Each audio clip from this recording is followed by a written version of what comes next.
So if you follow me on Twitch, which is linked down in the description, I'm going to be streaming over there more throughout the days and coming months. But if you want to check it out, link down below.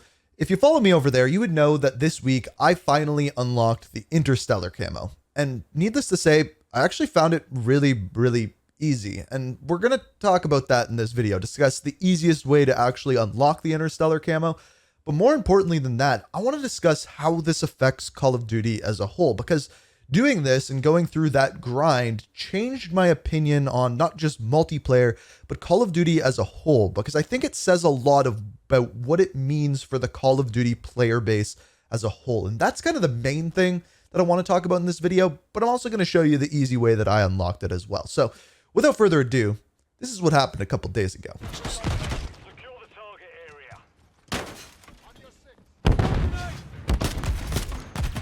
Excuse me? 1, 2, 3, 4. One more. 5. Look it. We did it. Here it comes. There it is. All right. Okay. We did it. We now has the Interstellar. So there's a couple of different parts to actually unlocking Interstellar. The first of which is simply leveling up your weapons. In my opinion, this is absolutely what takes the longest. The challenges themselves I didn't find very hard at all because I used a couple of tricks that I'm going to show you in this video. As far as leveling up these weapons, right now the fastest way to do so is when they have shipment 24/7 playlist. Just go in on there. It is by far the fastest way. Pop your double XP. Go in on that. Or if you are struggling doing that, then hop into zombies, do exfil camping or outlast contracts and just kill zombies over and over again with double XP popped.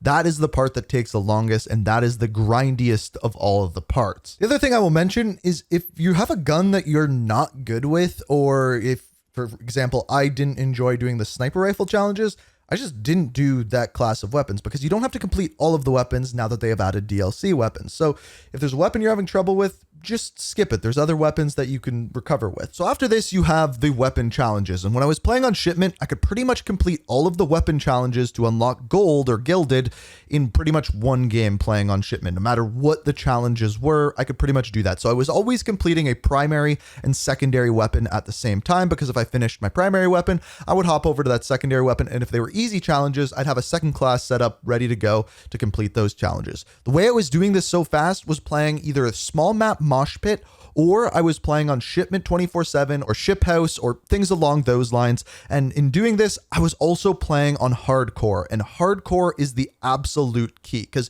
if you have a challenge like getting headshots, for example, in hardcore, you have to hit 1 headshot, whereas in core, you have to hit 3 or 4, depending on your weapon, it changes. But the important part about this is doing that makes these challenges a lot easier and a lot faster. And that's coming from me, someone who actually really doesn't like playing on hardcore. But even with this, there's a few challenges that are a little bit more difficult. Starting out with long shots, there's not a lot of these challenges, but there's enough of them. And I found the easiest way to do these was on small map mosh pit. I would either go on meat and sit at the back of the map looking towards the other team's spawn, or Rust did kind of the same thing. You just stay along the outskirts of the map and look for long lines of sight. If you're having trouble getting your 5 kill streaks or things along those lines, then the thing that I would recommend to you is going on hardcore shipment and just sitting in shipping containers and looking for long lines of sight where you can pick people off one at a time. Kind of like you saw the clip at the very beginning. I was going for a 5 kill streak there, and I found that was the easiest way to do so. I could generally get between 10 and 15 of those a game if the weapon was good enough. The next one, and this is the one that I will probably see the most comments about, is getting kills when enemies are affected by your tactical grenades. So the key to this one is use a similar class to what you were seeing here, where you're using stun grenades. They work the best in my opinion. And then use the engineer vest to get 2 of them. Basically, when you're playing on shipment or any other small map, anytime you go around a corner, before you do, throw a stun, go in and pick off enemies right away after you've used that stun grenade. This one is by far the most annoying to do, and when you finish these challenges, they're the most rewarding because they're just not enjoyable to do whatsoever. But again, playing on hardcore on those small maps is going to make this go by way faster, the easiest of which is of course shipment. The final one is penetration kills. This one sucks. There's a couple of areas where you can do it on shipment by shooting through the shipping containers. That one's somewhat fast, but I found the easiest way to do this is make sure you're in hardcore. It's way easier in hardcore, and go on a map that has fences. The easiest one I found to do was on Scrapyard. They have a fence in the middle B area, and you can go to that fence, and if you shoot through that fence, one, you can see the enemies that you're shooting at, and it counts as a penetration kill. That is by far the easiest way to do it, and I found if I got a hardcore game on this map, you were actually able to complete an entire weapons penetration kills in pretty much one game if the game mode is domination. And there's other maps that you can do this as well. High Rise is one of them. Just look for those fences. They're the easiest areas to do it. So once I actually completed leveling up the weapons and then was into the challenges, I was completing these challenges very quickly, getting like 1 or 2 weapons gilded a game. And then once I completed those, I had other challenges that I was completing like 4 weapons a game. And I just made sure I had all my classes rotating through and I knew what the challenges were. I was actually writing them down on a piece of paper and knew what I was doing in that way. But doing this changed my opinion on the game. And I actually think the best way to show you this is using a little program called MS Paint. So when I started to do this grind, I started to wonder why people play Call of Duty. And I think the reason why people play video games just as a whole is the number one reason is simply have fun. And when it comes to having fun, that is why we do this. It's an escapist strategy. There's something you can do on your spare time that you enjoy doing. It's kind of why you do anything in life. And I think it's fair to say that pretty much 100% of the people who are playing the game, this is their main goal. I don't think anyone is getting on and spending their time on here to not have fun. But as Call of Duty progressed and more people played the game, I think different reasons were added as to why people were playing the game. So for example, when I first started playing Call of Duty, it was Call of Duty 4, Call of Duty World at War, and I was playing with my friends, and one reason why I wanted to play is I wanted to get good at the game. I wanted to raise my kill death. I wanted to win more games. I wanted to be better at this game. Also, another reason, again implemented in Call of Duty 4, is the levels of the game. So as far as the levels of the game, you wanted to hit maximum level, prestige, and grind through the game, unlock all of the weapons, have everything unlocked, get all the camos. So another reason is the same thing that we kind of just talked about with what we were doing within Modern Warfare 3 is the grind of the game. And as far as the grind of the game goes, this has been amplified massively in recent Call of Duty games. But if we go back in the day and discuss who was playing the game back then, I think 50% of the people were continuing to play the game to get good at the game, and 50% of the people were playing for the RPG elements of leveling up your weapons, leveling up your character, prestiging, and unlocking everything. So the completionists and the players who liked esports and wanted to play good. But as time went on, I feel like the amount of players that actually wanted to get good at the game went down. And I think a main reason for that is skill-based matchmaking. Think about it. Skill-based matchmaking comes in and you get better at the game, but it doesn't feel like you are because everyone you are playing against all of a sudden is the same skill level as you. Whereas people who are there for the grind, this amount of people goes up. So over the past few years, we have had more people playing the game, not to do better at the game, but to unlock everything. And that is why we see more mastery camos added into the game. That is why in Modern Warfare 3, we have these weekly events that are literally just a grind. You get a certain amount of XP and you unlock everything. So people who have completed this mastery grind now have something else to grind for. And in fact, I would say it's now not 50% of the people who want to be good at the game and 50% of the people who want to grind things out. I think that this is more maybe like a 20 and then 80. That's a horrible 80, but that want to grind things out. And that is why more and more of these things have been implemented.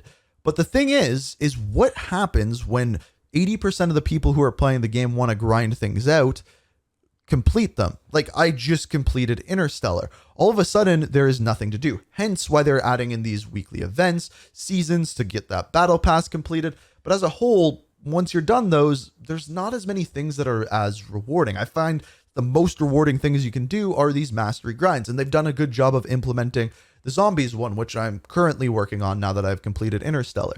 But as a whole, I think it creates a very big problem. Now, this is the twist. If we look at the grind, a lot of this grind, I did not find fun. In fact, I would say about 50% of those challenges that I was doing were not fun. Those tactical, getting someone hit by a tactical and then killing them, that was not fun. So this 100% of people who were there before to have fun, when it was, you want to get good, you want to grind things out, it gave you a reason to keep playing. I think this amount of people having fun is down to like maybe 60%, because so many of these people going through the grind feel like they're just doing a job every time they hop in the game. And there's none of this balance of having fun, being good, completing a grind, and finding that level of challenge that is just fun, which I think most of the zombies challenges actually do. Most, not all. Most is a better balance, because when these challenges become frustrating and 100% of these players who are completing this grind, only 60 or maybe even lower percent of people are having fun, it is just simply not good for the game. So the question is, did I enjoy unlocking Interstellar? And the answer to that is, I did not enjoy the leveling up weapons process. I enjoyed, I would say, 70% of the challenges, pretty much the ones that weren't penetration kills and killing people affected by tacticals. I was glad that there was no mounted kills or anything like that in there. I hated those. But yeah, I would say about 70% of the challenges, it gave me a reason to play the game and a way to do well. But if we go back once again and look at this, a lot of these grindy things cause you to not do well at the game. Me throwing tacticals every time I hop around the corner isn't making me better at the game. In fact, I do much, much worse when completing the challenges. That is why, another reason why a lot less of these players are playing the game to actually be good. They want to complete the challenges and they can't be good while completing the challenges. I would really like to see a lot more challenges integrated where you have to be good to complete them. You know those bloodthirsty medals, the 5 kill streaks you have to go on? What if there were ones like you have to get 115 kill streak with a weapon, and that gives you a camo in and of itself? Maybe it's not a part of the mastery camo, but things like that to improve at the game rather than just grind the game. Maybe I'm wrong. Maybe people aren't with me on that one, but I feel like there's this missing correlation between having fun, doing well at the game, and grinding the game that just doesn't line up properly. But if you disagree, let me know what you think. If I was able to help you out get Interstellar, I didn't give many tips, but I think the most important ones is play hardcore and know the maps you're playing on. But yeah, that has been my Interstellar grind. I'm curious what you guys have to say about it. I'm sorry my MS Paint skills aren't very good, but hopefully it helped me explain exactly what I was talking about there. But if you enjoyed, hit the like button, subscribe, turn notifications on. Many more videos coming. Strange one. I don't normally do videos like this, but I hope you enjoyed. And until next time, peace. We are